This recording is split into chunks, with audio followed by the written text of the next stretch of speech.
Shalom, I'm Gideon, and this is House of Gideon. Let's build. Voices in the Wilderness, Part 3. The furnace of faith, tried like gold in the fire. If you haven't seen Part 1 and 2, please watch the first before continuing. This recap builds on foundation already laid. Voices in the Wilderness, Part 1. Fire tested, spirit sealed, kingdom ready. A voice cries out, not from the temples or platforms, but from the wilderness. Like Yechanan, the call is urgent. Repent, return, be ready. The wilderness is where Yahawah prepares his true prophets. Unpolished, uncompromising. The cry is not for fame. It's for the remnant to wake up and make the path straight. Voices in the Wilderness, Part 2 recap. The sealed before the storm. Who shall stand? Watchmen are rising in Babylon, crying aloud, "Come out from among her, my people." These are not entertainers. They are vessels of truth and fire. Their job, warn, rebuke, gather the lost sheep, and sound the alarm. The wilderness is no longer silent. The trumpet is blowing. Now, let's get started with the furnace of faith, tried like gold in the fire. This fire is not to kill you. It's to crown you. This is not just suffering. This is sanctification in disguise. Yahawah isn't punishing you. He's purging you. You asked to reign with the king, but did you expect a crown without a cross? This ain't church doctrine. This is kingdom reality. Every sleepless night, every betrayal that cut deep, every battle you had to fight in silence while smiling in public. That wasn't abandonment. That was training. You are not being broken for nothing. You are being forged for rulership. This is the season where Yahawah isn't raising fans or followers. He's raising rulers. Not spoiled children begging for ease, but kings and priests refined in fire, unshakable because they already survived the shaking. Precepts. 2 Timothy 2:14-13. If we suffer, we shall also reign with him. If we deny him, he also will deny us. If we believe not, yet he abideth faithful. He cannot deny himself. If we suffer, we shall also reign with him. Romans 8:18. For I reckon that the suffering of this present time are not worthy to be compared with the glory which shall be revealed in us. The sufferings of this present time are not worthy to be compared. Hebrews 12:6-11. For whom Adonai loveth, he chasteneth, and scourgeth every son whom he receiveth. If ye endure chastening, Yah dealeth with you as with sons. For what son is he whom the Father chasteneth not? But if ye be without chastisement, whereof all are partakers, then are ye bastards and not sons. Furthermore, we have had fathers of our flesh, which corrected us, and we gave them reverence. Shall we not much rather be in subjection unto the Father of the spirits and live? For they verily for a few days chastened us after their own pleasure, but he for our profit, that we might be partakers of his holiness. Now, no chastening for the present seemeth to be joyous, but grievous. Nevertheless, after it yieldeth the peaceable fruit of righteousness unto them which are exercised thereby. Forged, not forgotten, the remnants refining season. You are not cursed. You are being handpicked. You are not forgotten. You are being forged in sincerity. The fire you are in is not proof you are being rejected. It is the evidence that Yah's presence preparing you for what others can't carry. While people see delay, Yahawah sees design. He hears your silent cries. He sees weariness you hide behind strength. But what he is doing in you cannot be posted, praised, or proven by man. This isn't about surviving Babylon. This is about ruling in Zion. He is stripping off dead weight, false identity, and every fear that cannot enter your next dimension. He is not just healing your wounds. He's weaponizing your scars. This is not punishment. It's preparation for dominion. Not for applause, not for platforms, but for purpose that shakes kingdoms. Precepts. Wisdom of Solomon 3:5-6. And having been a little chaste, they shall be greatly rewarded. For Yah proved them and found them worthy for himself. As gold in the furnace hath he tried them, and received them as burnt offerings. As gold in the furnace hath he tried them. Ecclesiastes or Sirach 2:1-5. My son, if thou come to serve Adonai, prepare thy soul for temptation. Set thy heart aright, and consistently endure, and make not haste in time of trouble. Cleave unto him, and depart not away, that thou mayest be increased at thy last end. Whatsoever is brought upon thee, take cheerfully, and be patient when thou art changed to a lowest state. For gold is tried in the fire, and acceptable men in the furnace of adversity. Prepare thy soul for temptation. Isaiah 48:10. Behold, I have refined thee, but not with silver. I have chosen thee in the furnace of affliction. Abraham didn't bow. He burned brighter. Consider our father Abraham. When the system demanded his silence, when the crowd bowed to idols, he stood alone, and for that stand, they threw him into fire. But what did Yahawah do? He stepped in, because the flames can't devour what's already been marked by the Most High. What Yahawah claims, hell cannot consume. Everybody wants Abraham's blessing, but nobody wants Abraham's furnace. We shout faith, but avoid the flames.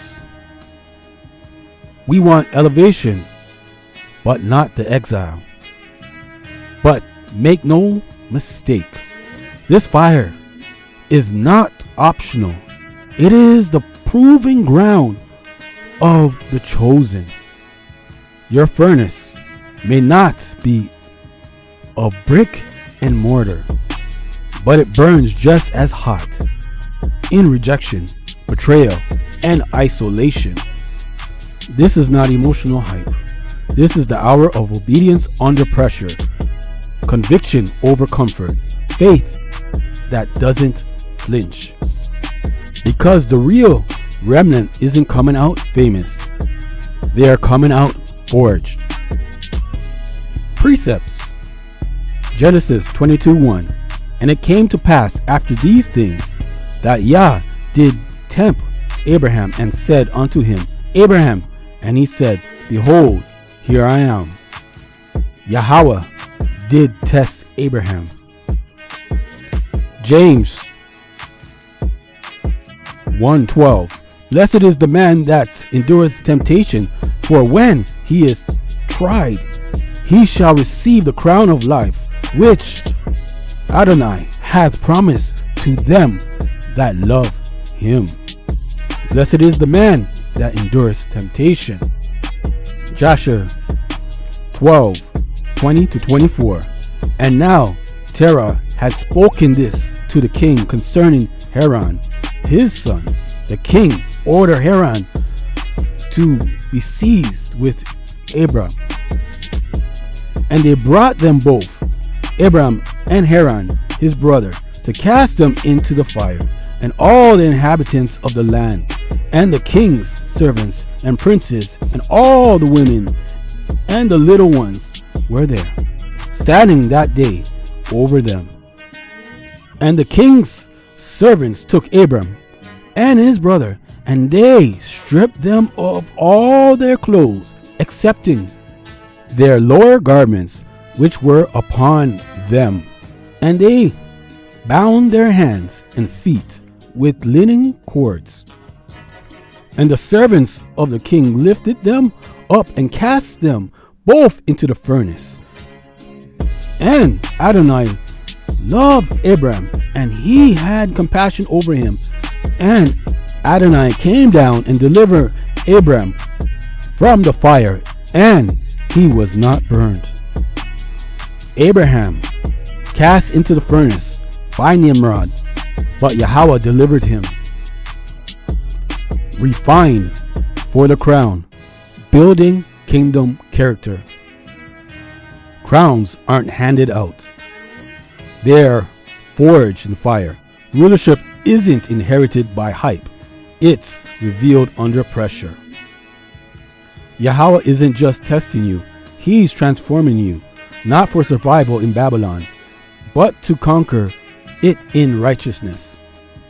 He's building in you humility that doesn't crumble when you're elevated. Discipline that doesn't break when temptation whispers. Faith that doesn't vanish when the valley gets violent.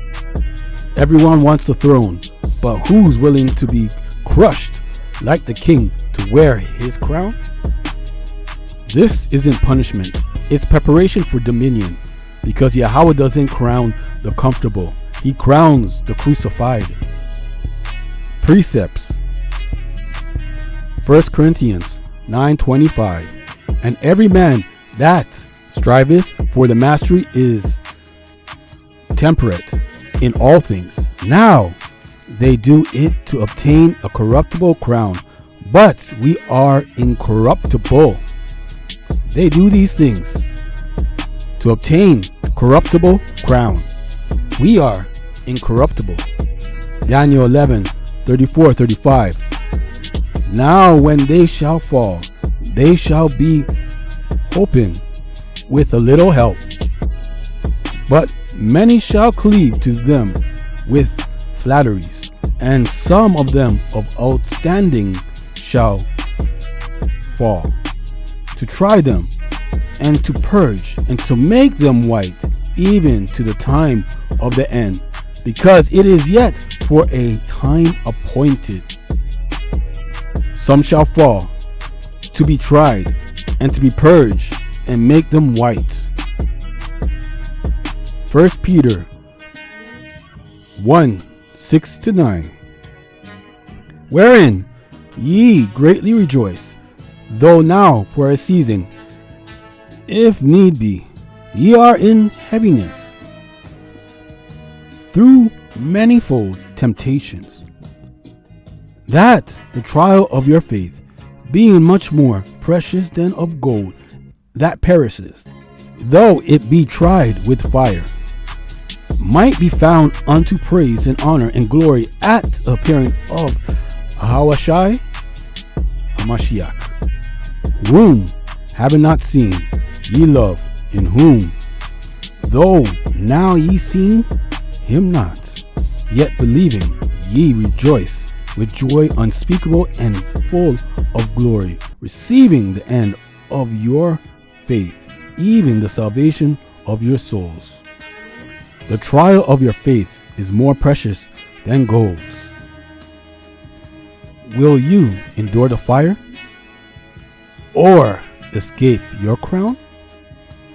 Many step onto the path, but only a remnant finishes with the fire still in their bones.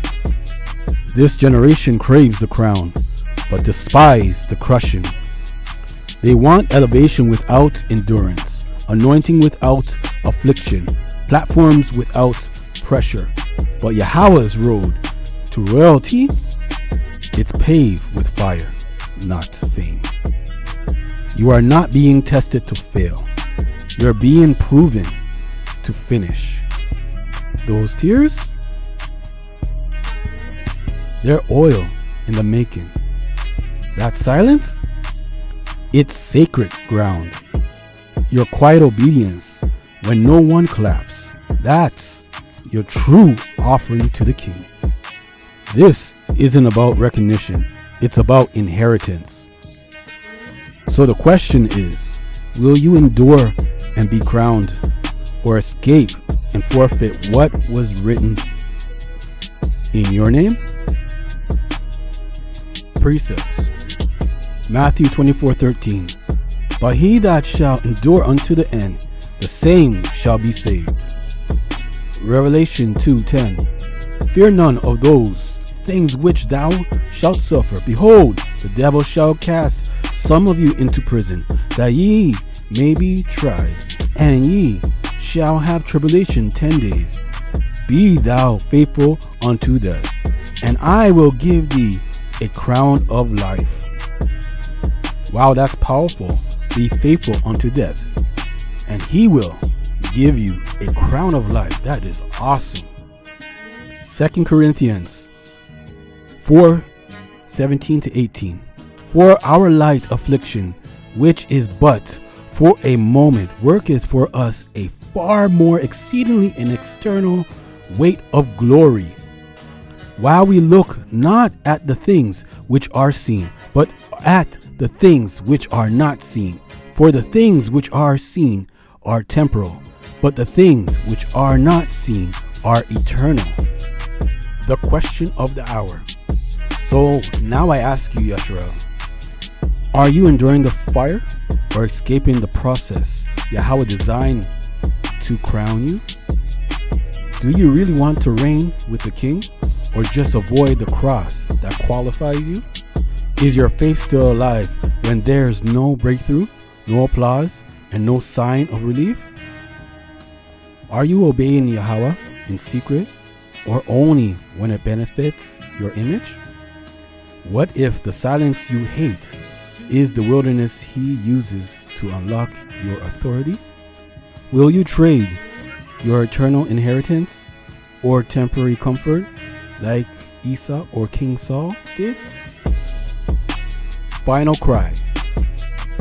Gold doesn't panic in the fire because it remembers what it is. It was made to shine after the burn. So are you. You're not in this furnace because Yahawah forgot you. You're in it because he's forming something eternal, not fragile, not fake, but fit for glory. This fire isn't your funeral, it's your forging. What feels like the end is actually the altar of your beginning. Let Yahawah finish what he started in you. Let him burn away what can't go into your next season. Let him build in you what can't be broken. But the question isn't, will you survive it, The real question is, will you submit to the fire long enough to come out drowned? Or will you run and repeat the cycle? This is the message I have for you. Stay strong in the faith. Subscribe and join the gathering of the set apart. If this message moved you, don't just watch. Subscribe and stand with the remnant.